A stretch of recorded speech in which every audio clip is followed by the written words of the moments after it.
Salam Bapak Ibu Saudaraku, salam damai sejahtera. Di mana pada pagi hari ini kita masih bisa menghirup udara yang segar. Tuhan masih memberikan kita kesempatan untuk merenungkan kebenaran firman Tuhan, untuk menjadi bekal kehidupan kita di mana kita kelak meninggalkan dunia ini. Jadi Tuhan mau kita itu semua selamat. Satu pun kita tidak ingin Tuhan kita binasa, tapi semuanya kita ini ingin Tuhan selamat mendapatkan kehidupan yang kekal itu. Tapi semua itu Bapak Saudaraku haruslah yang menjalankannya kita. Tuhan hanya memberi petunjuk, Tuhan hanya memberi jalan, Tuhan hanya memberi contoh, Tuhan hanya memberi perumpamaan kepada kita. Yesus semenjak dia lahir tahun 2000 lalu, dia memberitakan firman Tuhan melalui perumpamaan supaya kita mengerti, supaya kita nalar, supaya kita menangkap. Tapi kenyataannya Bapak Ibu Saudaraku, saat ini kita abaikan. Padahal Tuhan Yesus begitu luar biasa berupaya supaya kita itu betul-betul mengerti dan mau menjalankan seturut dan kehendaknya. Tapi kita kelihatan kenyataan akhir-akhir zaman ini Saudaraku, karena iblis begitu gencar untuk menggoda manusia, sehingga banyak manusia pada saat ini lari dari kenyataan, lari dari kebenaran firman Tuhan. Banyak saat ini Bapak Saudaraku kita melihatnya mengambil firman kebenaran diri sendiri. Jadi Bapak Saudaraku, sebetulnya kita yang tahu kemana kita harus melangkah, karena Tuhan sudah memberi contoh, Tuhan sudah memberi petunjuk, Tuhan sudah memberi kemurahan kepada kita, di mana dia tahun 2000 lalu sudah memberikan Alkitab bagaimana seharusnya mendapatkan kehidupan yang kekal itu. Namun begitu Saudaraku, tapi manusia pada saat ini lebih condong memikirkan hal-hal tentang dunia ini. Semua manusia memikirkan yang nyata-nyata saja, sehingga banyak yang mengabaikan firman kebenaran. Banyak manusia pada saat ini mengikuti aturan-aturan manusia, bukannya kembali kepada firman kebenaran di mana Yesus sudah mengajarkan kepada kita. Dari itu Bapak Saudaraku, marilah bukalah hati kita supaya kita kembali kepada Alkitab, firman kebenaran. Mari kita baca undang Roh Kudus supaya dibukakan rahasia firman kebenaran, supaya kita jangan hanya mencomot-comot saja firman Tuhan, tapi kita melakukan seutuhnya, melakukan sebagaimana firman Tuhan yang dituliskan kepada kita, taat dan setia, tidak mengurangi, tidak menambahinya. Jadi ini memang semua Bapak Saudaraku, jika kita hanya melakukannya dengan akal kita tidak akan mau, kita tidak akan mampu. Karena apa? Karena kita harus menanggalkan kedagingan kita, harus kita menanggalkan ego kita, harus kita menanggalkan harga diri kita. Tentu kita banyak manusia saat ini tidak siap untuk melaksanakannya, sehingga banyak manusia pada saat ini mengambil kebenaran diri sendiri. Jadi Bapak Ibu Saudaraku, marilah kembali kepada kepada aslinya, kepada originalnya. Originalnya adalah Alkitab, firman kebenaran, supaya kita ini jangan diombang-ambingkan dunia ini, supaya kita jangan dinina-bobokkan dunia ini. Kita hanya sudah merasa, jangan kita hanya merasa, tapi betul-betul kita pastikan bahwa kita itu sudah ada Tuhan dalam hati kita, kita di dalam Tuhan, dan sudah dimateraikan dengan Roh Kudus. Nah, jika kita sudah dimateraikan dengan Roh Kudus, kita sudah dijamin menjadi milik Allah untuk memuji, memuliakan namanya.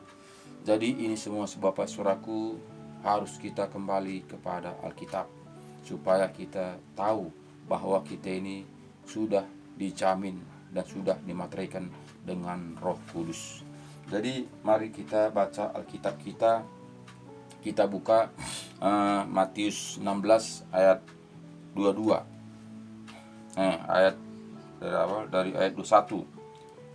Sejak waktu itu Yesus mulai menyatakan kepada murid-muridnya bahwa ia harus pergi ke Yerusalem dan menanggung banyak penderitaan dari pihak tua-tua, imam-imam, kepala dan ahli-ahli Taurat, lalu dibunuh dan dibangkitkan pada hari ketiga. Tetapi Petrus menarik Yesus ke samping dan menegur dia. Katanya, "Tuhan, kiranya Allah menjauhkan hal itu. Hal itu sekali-kali takkan menimpa engkau."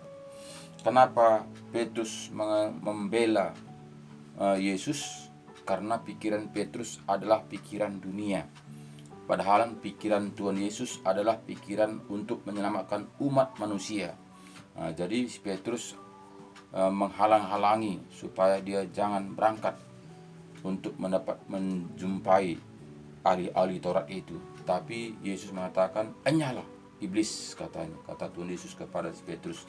Karena apa? Karena Petrus pikiran kedagingan. Masa pun Tuhanku ini diserahkan untuk disalibkan. Jadi ayat 23 mengatakan kepada kita, maka Yesus berpaling dan berkata kepada Petrus, "Enyahlah iblis, engkau suatu batu sandungan bagiku, sebab engkau bukan memikirkan apa yang dipikirkan Allah, melainkan apa yang dipikirkan manusia." Jadi betul-betul memang Petrus ini memikirkan manusia, pikirkan yang dipikirkan manusia. Pikiran manusia adalah pikiran daging. Tak seberapa manusia untuk memikirkan pikiran Allah, tapi kebanyakan manusia saat ini memikirkan hal-hal tentang daging. Sehingga manusia kebanyakan saat ini, jika kita mengatakan membaca Alkitab, banyakan manusia ini ogah. Manusia tidak setia untuk membaca Alkitab. Hanya seberapa orang, hanya segelintir manusia yang mau membaca Alkitab taat dan setia. Jikapun ada membaca Alkitab tapi tidak memahaminya. Karena apa? Karena tidak penuh dengan Roh Kudus, sehingga memakai pikiran diri sendiri, sehingga dibuat firman itu sebagai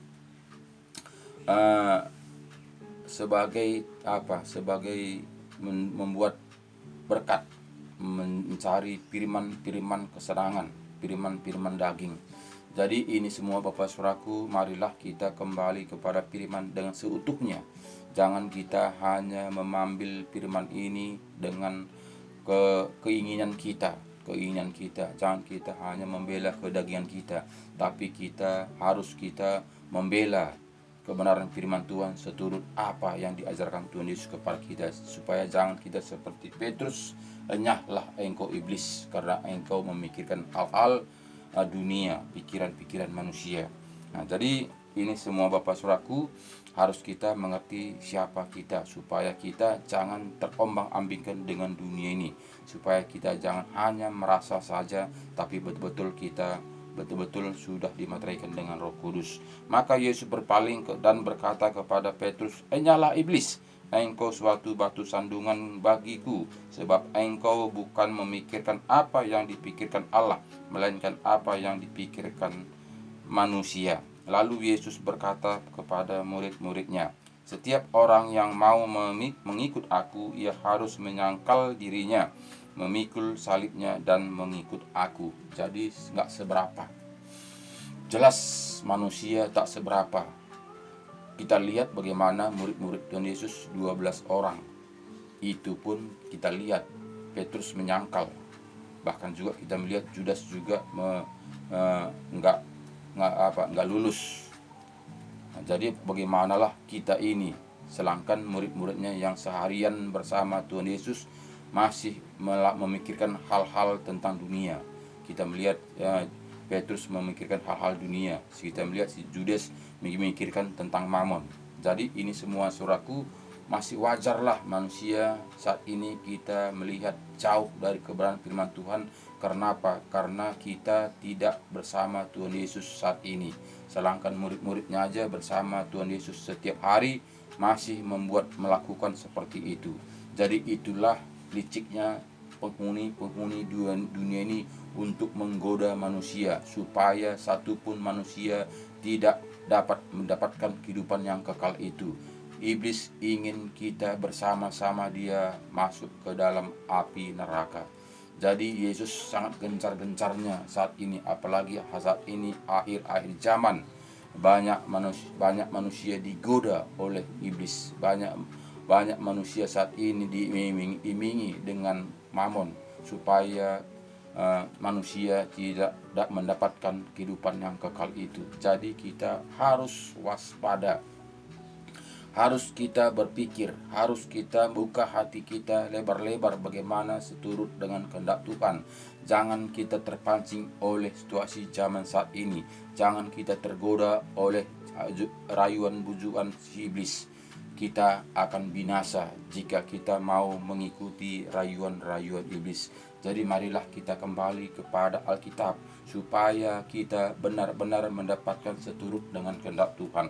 Jadi kita baca seterusnya, katakannya tadi ayat 12 tadi, ayat 24 tadi katakannya, lalu Yesus berkata kepada murid-muridnya, setiap orang yang mau mengikut aku, ia harus menyangkal dirinya, memikul salibnya dan mengikut aku. Karena barang siapa mau menyelamatkan nyawanya, ia akan kehilangan nyawanya. Tetapi barang siapa kehilangan nyawanya karena aku, ia akan memperolehnya. Jadi tidaklah seberapa.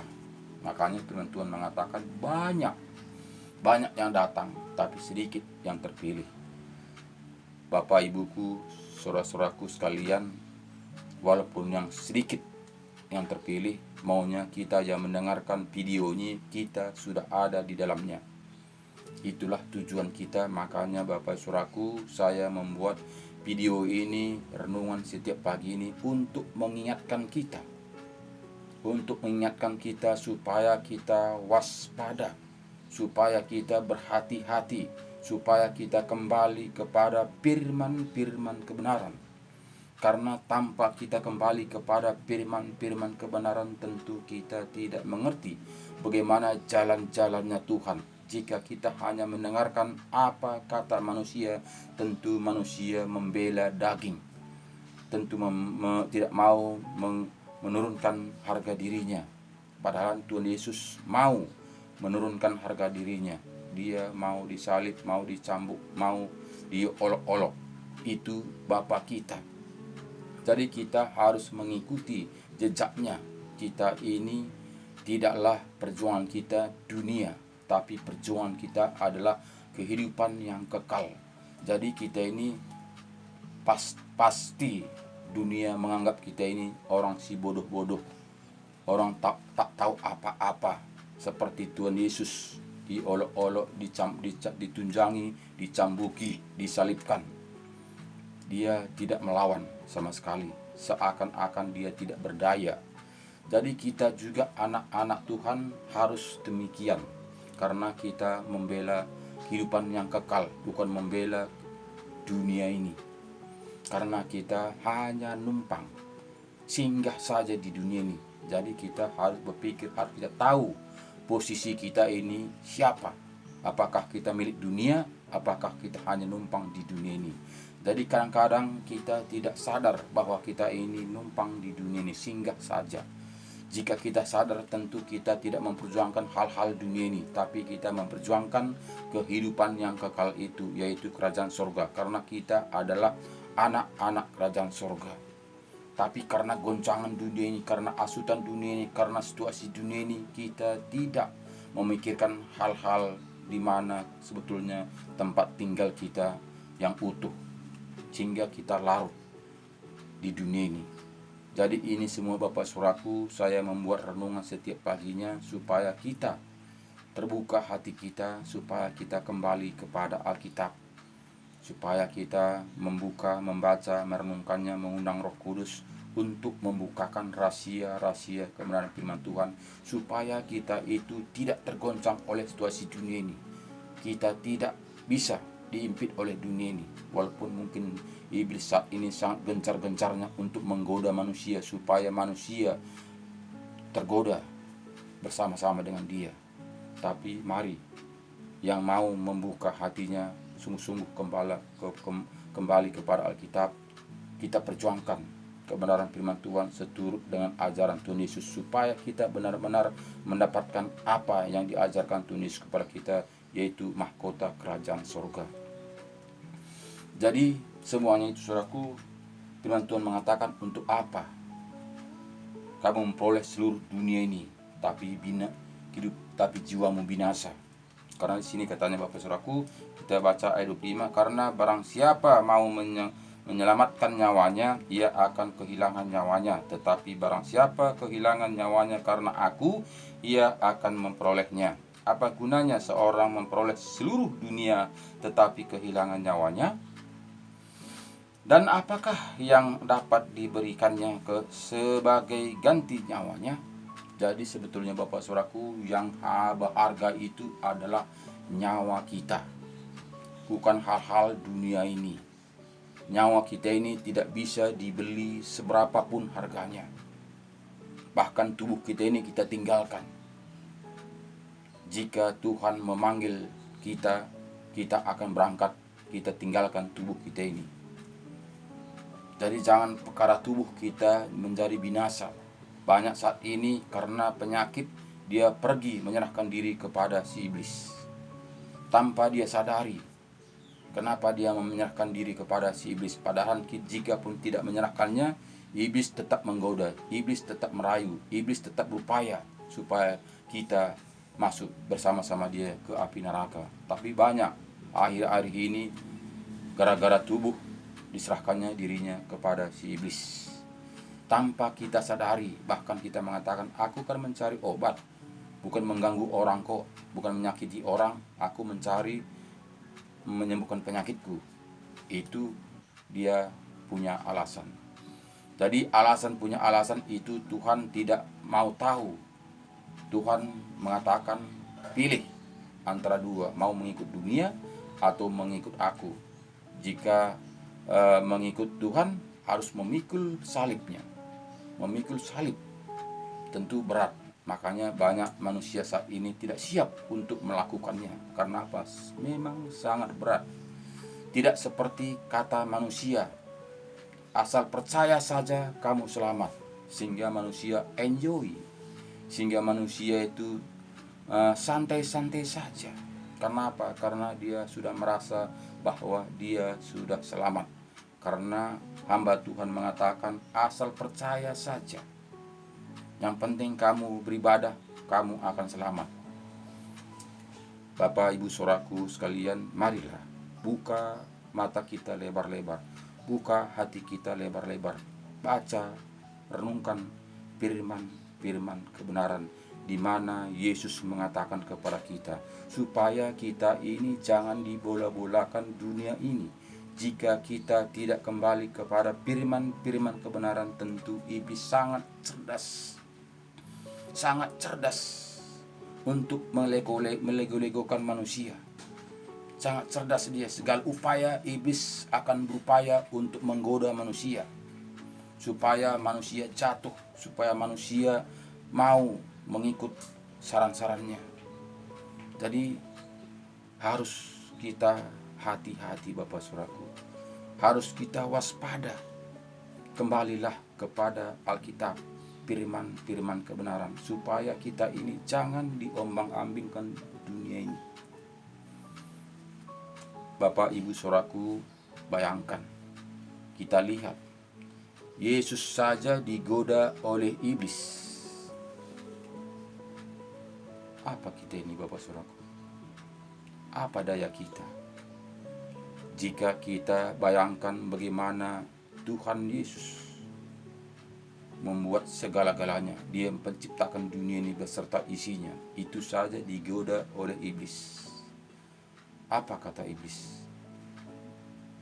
Jika engkau mau menyembah aku, akan kuberikan semua kerajaan dunia ini. Itu kata si iblis kepada Tuhan Yesus. Jadi kita ini Bapak Saudaraku, sangatlah empuk iblis menggoda kita. Jika tidak ada roh Tuhan dimateraikan dengan roh kita ini, kita kelepak-kelepak Saudaraku. Apalagi suasana zaman saat ini begitu sukarnya untuk mencari duit, untuk mencari mamon, untuk mencari kehidupan.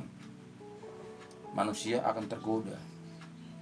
Tidak seberapa manusia akan bertahan untuk memegang kebenaran firman Tuhan karena situasi zaman saat ini, Bapak Saudara. Jadi kita harus pikirkan, buka pikiran kita lebar-lebar. Kita hidup sebentar di dunia ini, saudaraku. Kita singgah. Perjuangan kita bukanlah hal-hal dunia, bukan hal-hal makanan, bukan hal-hal dengan mamon. Tapi perjuangan kita adalah hidup yang kekal. Kita harus sadar, Bapak Saudaraku. Jangan kita digoda oleh hal-hal dunia ini, hal-hal kedagingan ini, hal-hal hawa nafsu. Karena apa? Karena kita singgah saja, sementara saja. Bahkan Tuhan membuat perumpamaan seperti bunga.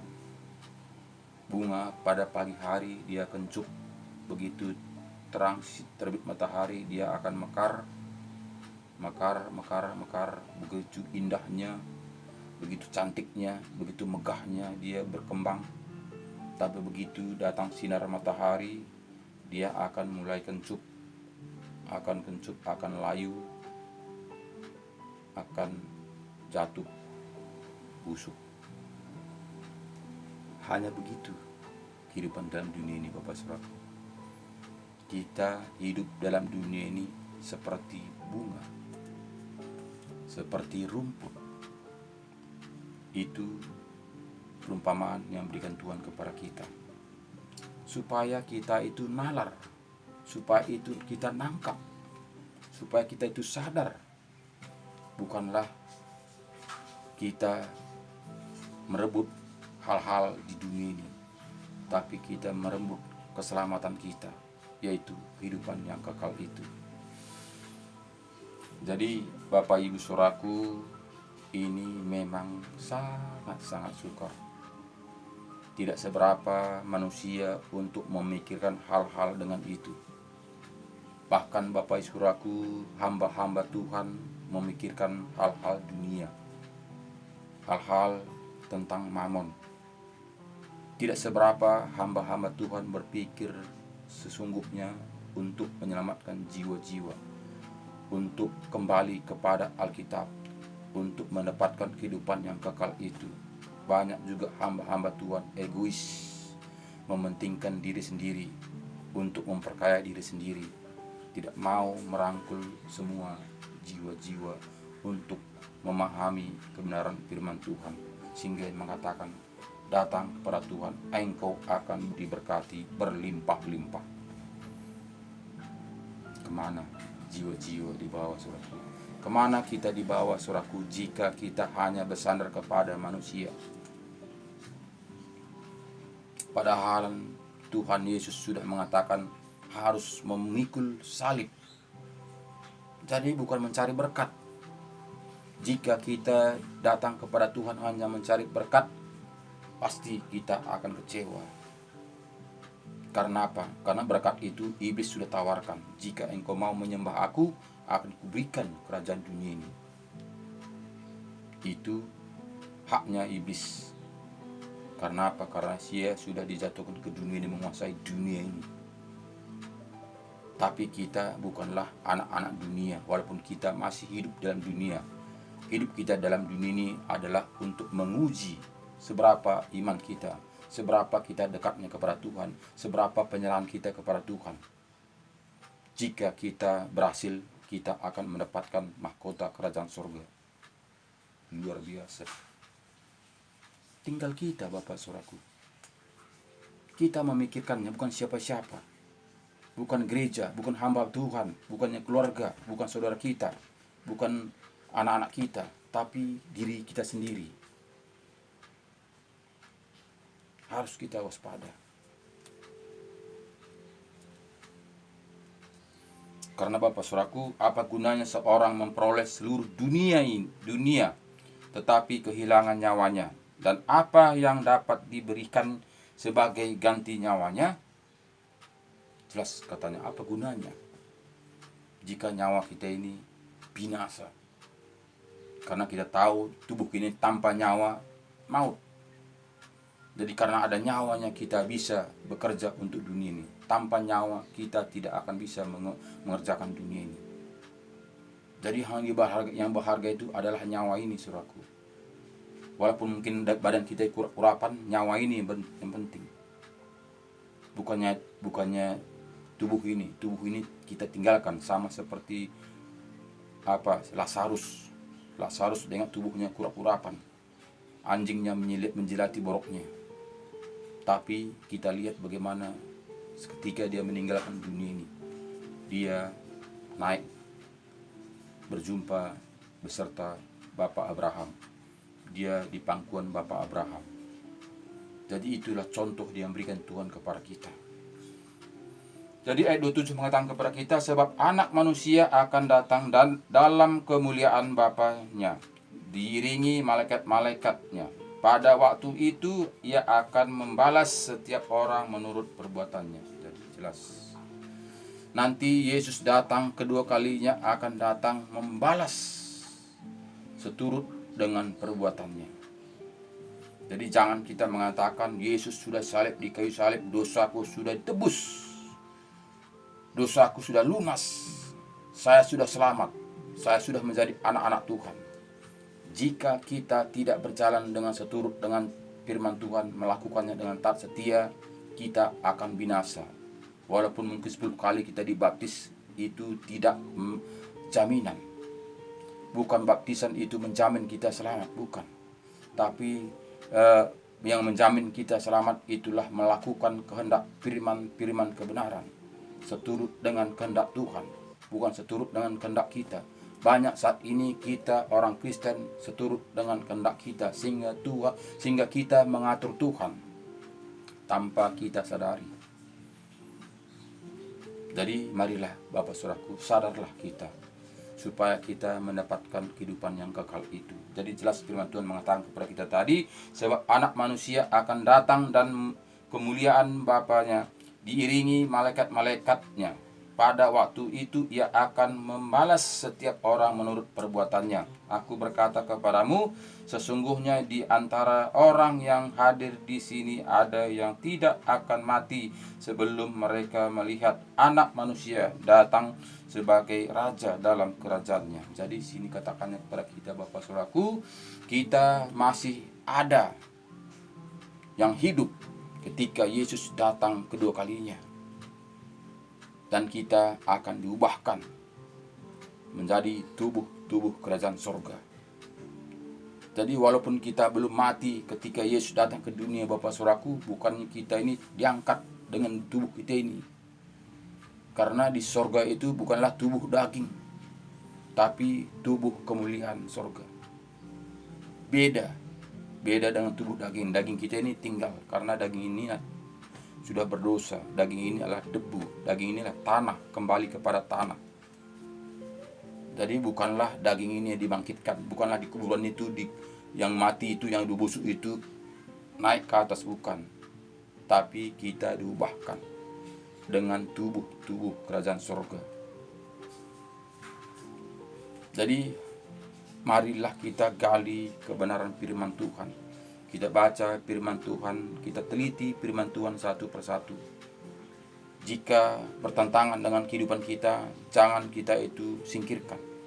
Karena itu adalah ujian. Karena itu adalah tantangan hidup. Di situ kita akan diuji. Apakah firman Tuhan yang bertentangan dengan kita itu disingkirkan? Apakah firman Tuhan yang tidak sesuai dengan kehidupan kita itu kita pakai? Jadi banyak saat ini Bapak Saudaraku, kita menyingkirkan hal-hal yang tidak diinginkan daging. Kita membela kedagingan kita tanpa kita menyadarinya. Jadi harus kita melakukan seturut dengan kehendak Tuhan. Jangan kita singkirkan. Jika ada situ batu-batuan, kita singkirkan. Tentu Tuhan membuat batu-batuan itu tentu ada rencana yang terbaik, sehingga Tuhan memberi batu-batuan untuk kita jalani. Jadi jangan kita singkirkan, karena itu memuji kita. Jadi Bapak Ibuku, sadarlah kita.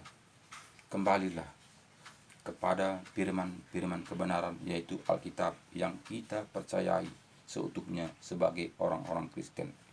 Jangan kita hanya mengikut-ikut saja, jangan kita hanya mendengar-dengar saja, tapi marilah kita menjadi pelaku firman Tuhan, supaya kita mendapatkan apa yang dijanjikan Tuhan kepada kita, supaya jangan kita hanya merasa saja.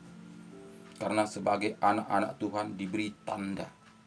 Jadi anak-anak Tuhan itu tidak sama seperti dunia ini, tapi kita diberi tanda. Jadi harus kita menyadarinya, jangan kita melihat itu kok hamba Tuhan begini-begini, itu urusan mereka. Yang penting kita itu kembali kepada firman Tuhan dengan segenap hati kita, supaya kita jangan dibola-bolakan dunia ini, supaya kita mendapatkan seutuhnya menyenangkan hati Tuhan. Jadi terima kasih Bapak Ibu Saudaraku, saya bukannya mengkabahi, bukannya hanya mengajari, tapi aku hanya mengingatkan kita supaya kita kembali kepada firman-firman kebenaran, supaya kita jangan enjoy dina bobokkan dunia ini, supaya kita mendapatkan kehidupan yang kekal itu. Itulah tujuan saya Bapak Saudaraku, sehingga saya membuat firman kebenaran ini renungan pagi setiap pagi. Bukan yang lain-lain Saudaraku. Jika kita berpikir secara dunia, ini satu kebodohan. Membuang-buang waktu, membuang energi, membuang-buang uang, jika kita berpikir secara manusia. Tapi ini Saudaraku, karena saya mengasihi Bapak Ibu Saudaraku di mana saja berada saat ini yang mendengarkan, menyaksikan video ini. Saya ingin kita semuanya selamat mendapatkan janji-janji Tuhan itu. Karena tanpa kita melakukan seturut dengan kehendak Tuhan, sangat diragukan. Jadi terima kasih, Tuhan Yesus memberkati kita. Jaga kesehatan, tetap baca Alkitab, andalkan Tuhan Yesus supaya kita betul-betul menjadi pemenang. Terima kasih, sampai jumpa besok di lain acara judul yang berbeda. Dadah.